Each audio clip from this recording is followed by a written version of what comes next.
Welcome to Abu Dhabi Talks.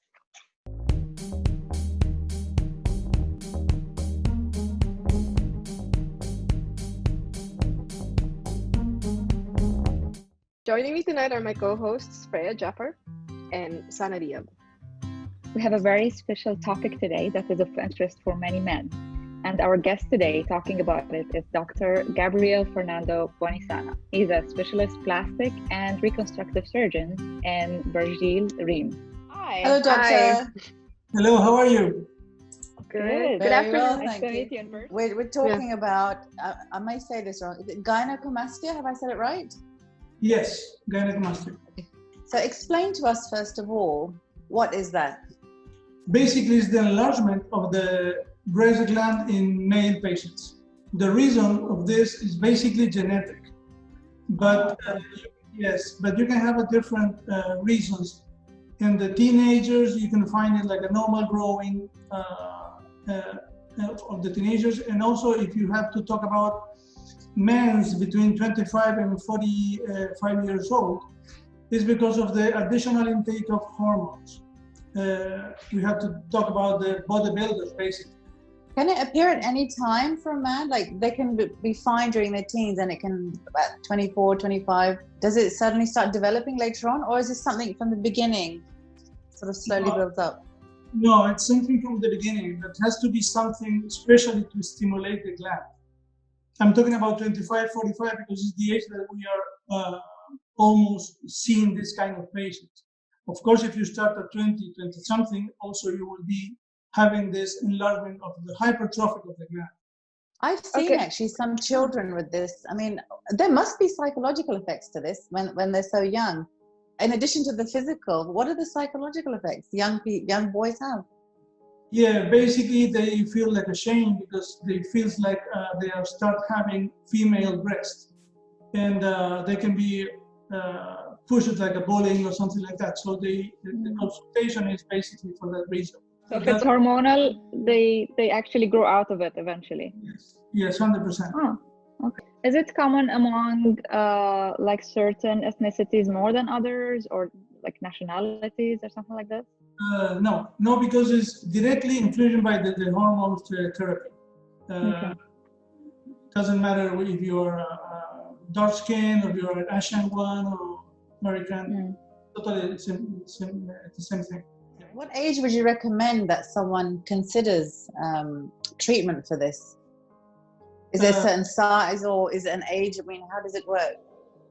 No, first of all, we have to try to be sure which is the reason. If somebody comes here with 13, 14, 15 years old, we have to be careful and say, okay, we will just do a follow-up and no more than that, because this is normal at your age, and no more than that. Try to give him some calm and explain the situation that don't make you feel like ashamed. But if somebody came like more than 20 something years old, and he told you that he's taking some extra hormones because he's a bodybuilder, he's want to increase the muscle weight, we have to start thinking that this is because of the additional hormone therapy. And in that case, we have like two ways to treat it. You have a medical treatment, you have also a surgical treatment.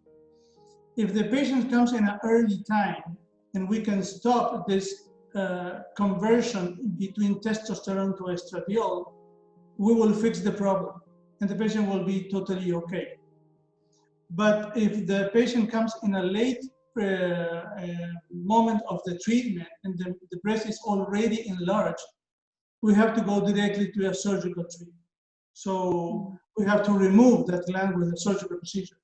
How long is the recovery period for this kind of operation? The operation is 2 steps. We have to remove the fat from the area, from the chest area, and then we have to measure the amount of gland that the patient has. And after removing the gland, because we use a very small incision in the nipple area complex to remove the gland, and then we have to stitch that with absorbable stitches, the recovery can be between 1 week and 10 days, no more than that.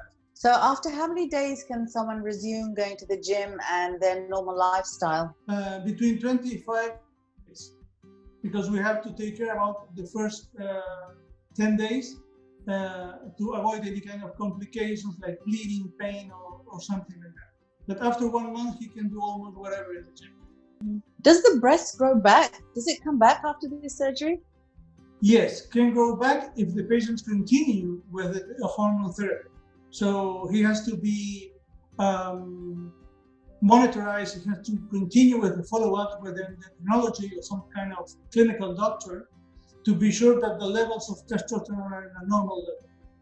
So what are the costs for this procedure? If we have to remove the gland 100% and we have to do also a liposuction, these procedures start between 15,000 to 20,000 grams. So they're done together with a liposuction. Okay. Well, speaking of liposuction, can you tell us about it? Liposuction is a different treatment. No, it's almost also to reshape the body. When we talk about gynecomastia, we just focus the liposuction on the chest area only. If we want to reshape the rest of the body, we can use the same kind of devices. Also, we can do something on the neck. Depending on which result we are trying to reach, we have different energies in these liposuction devices. You can use ultrasound, you can use laser, also you can use some kind of water jet. Water-assisted lipo, isn't there as well? It's an assisted liposuction. If you want to use the fat that you will remove, sometimes it's better to use some kind of like water jet because the quality and the survival of the fat will be better. If you use ultrasound or use laser, you will melt the fat. You will not be able to use the total amount of fat to fulfill a different area. But this is a method that we use for reshaping. It's not a method to lose weight. That's something that is good to clarify, because some patient comes and say, okay, I don't like to do exercises, I cannot handle the diet, and I want to just do something with my tummy, my tights, or my lower back, or whatever. But really, doctor, I cannot do any diet because I cannot handle that. So we have to be very clear that it's not a method to lose weight. It's a method only to reshape the body. This kind of fat cannot go away by exercise and diet?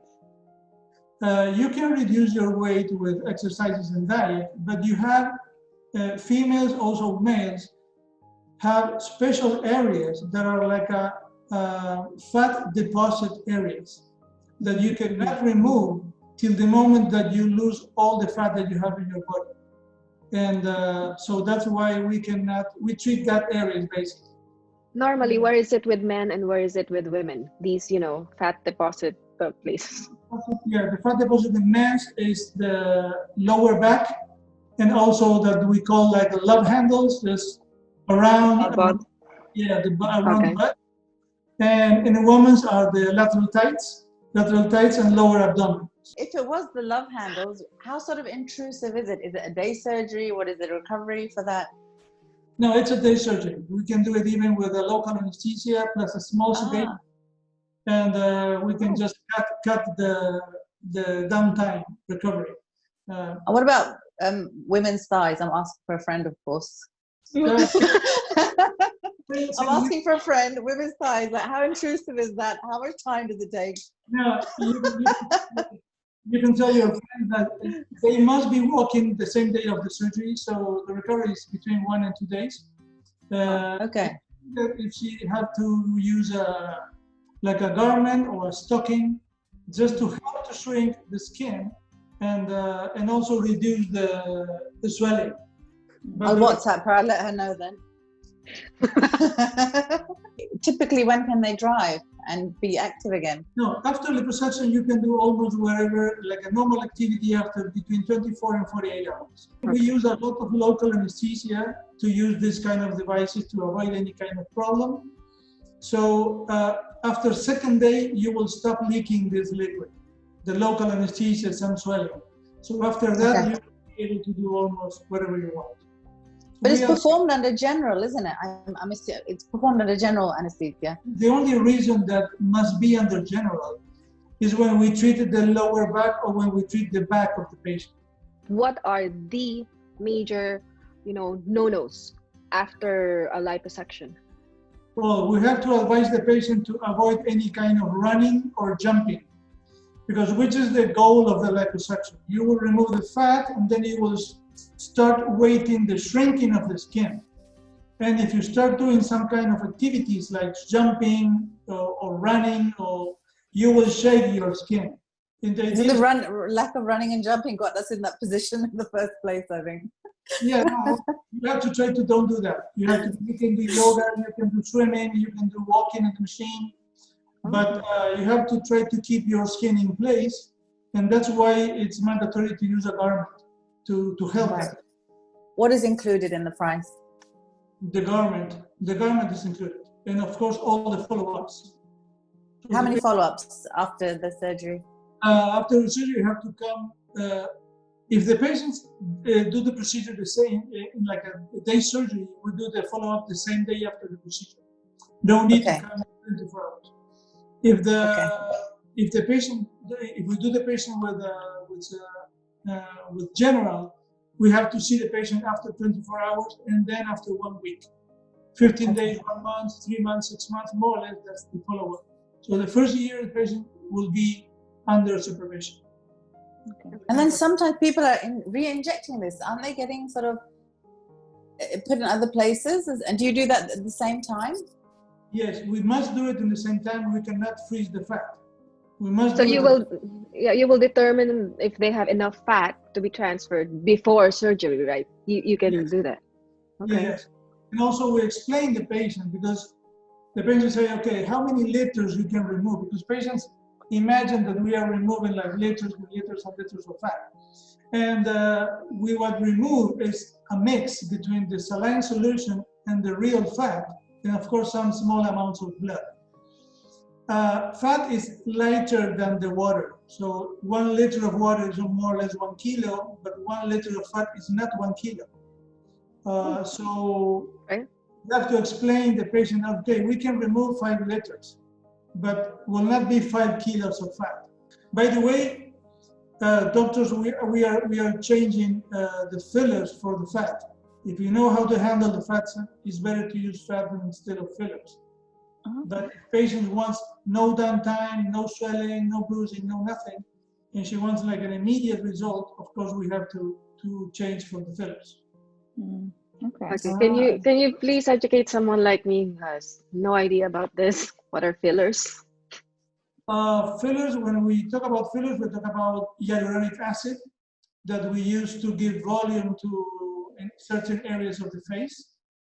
And it's like a consultation treatment. You can do it in 15 minutes, 10-15 minutes.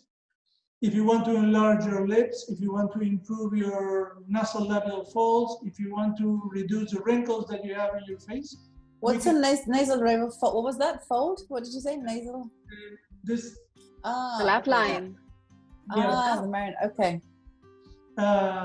You can use the filler. Filler has the benefit basically of the fillers is it's a very short treatment, almost no complications, maybe some bruising if you just touch a vein or something like that, but you will have an immediate recovery. So you can do the filler and then you can resume your working maybe after 1 hour.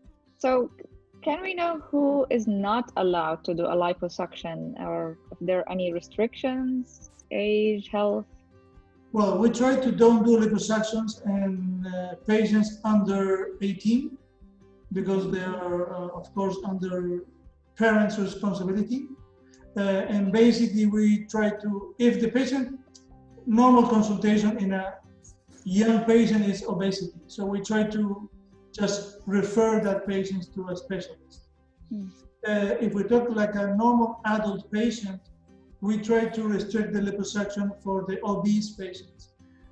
Patients that are over 85, 80 kilos, we try to recommend them to, first of all, lose weight and then go to reshape the body. Sometimes we deal with patients more than 85 kilos and they don't want to go to a dietitian, they don't want to change their habits. So we can start with small areas if the patient has a good health condition. What I mean is, okay, you are 90 kilos. It's not allowed to go under a liposuction because you are overweight and you can have any complications, so we don't recommend that. But the patient say, okay, but what what happens if I want to do only my armpits, only my inner knees, something like that, that we can do under local, reducing the complications. So that areas we can treat. But patients that have overweight, diabetes, or any kind of autoimmune disease, we try to don't do the procedure. Okay, so fillers are like Botox? Is that what we're talking about? No, well, that's a very good question because people confuse a lot Botox with fillers. Fillers is only to give you volume. So fillers is to fulfill something, to give volume in a certain area. Okay. Botox is like a toxin. Botox acts on the muscles of your face, so reducing the movements of the muscles. So you will not create the wrinkles. Just, I don't know, maybe if you want to treat your forehead, we can do 15 units or we can do 50 units. With 50 units, you will freeze totally your forehead because we will block all the muscles that you have in your forehead. But if you use only 15 units, we will block only the small lines because we will treat only a small amount of muscles. That's the difference. During surgery, if you want to transfer the fat, you have to do it within the day, right? Yes, Because you can't freeze fat. The same procedure, yes. Is it possible, and I'm just asking, is it possible for somebody else's fat to be in you, or your fat to go to somebody else? No, you cannot do it. The same way that you cannot put a kidney or a heart for a different person. I mean, if you want to do some transfer of an organ, you must do some immunodepression, okay? Because it's not your organ, so your body will attack that organ like in an immunity reaction. That was really interesting. That was really informative. It was really we can ask all day, honestly. Oh, we really could. Yeah. So it was really nice to meet you over Zoom, Doctor. Yes. And thank you for your time. Thank you so much. That was very informative.